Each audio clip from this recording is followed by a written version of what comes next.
திமுகவுக்கு யாரு? செந்தில் பாலாஜி என்ன பண்ணிட்டாரு? அதிமுக வந்து செல்வகணபதி என்ன பண்ணிட்டாரு? அதிமுக வந்து KKSSR ராமச்சந்திரன் பண்ணிட்டாரு. ஏவா வேலு என்ன பண்ணிட்டாரு கேட்குறேன். சேகர்பாபு என்ன பண்ணிட்டாரு? சேகர்பாபு சட்டமன்றத்தில் ஏறி குதிச்சாப்புல, கலைஞரை பார்த்து, ஸ்டாலினை பார்த்து ஏறி குதிச்சாப்புல. உங்களுக்கு தெரியும் இல்லையா? இதே செந்தில் பாலாஜி என்ன சொன்னாப்புல? அம்மா ஒரு அமைச்சர், ஒரு குடும்பம் தமிழ்நாட்டில் இருக்கிறது, நீங்கள் இல்லை என்றால் தமிழ்நாட்டை நாசப்படுத்தி விடும். ஒரு பாயிண்ட்டை வச்சுட்டு ஒரு விவாதம் இல்லாமல், ஒரு ஆக்கப்பூர்வமான விமர்சனம் இல்லாமல் நீங்கள் பேசுறது வந்து கடு சொற்களாக எதிர்வினை ஆட்டினா அதை வந்து நீங்க எப்படி ஏற்றுக்குவீங்க?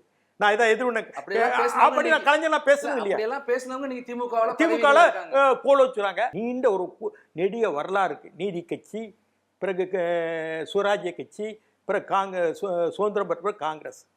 இதெல்லாம் தெரியாம 2001 இருந்தா தமிழ்நாடே வரலாறே ஆரம்பிக்குதுன்னு இந்த இணையத்தில் எழுதுறவங்க இல்லையா, அவங்க அந்த ஊடகங்கள், பத்திரிகை, பாதி பத்திரிகை நான் பார்க்குறேன், எல்லா பத்திரிகையும் விலைக்கு போயிடுச்சு.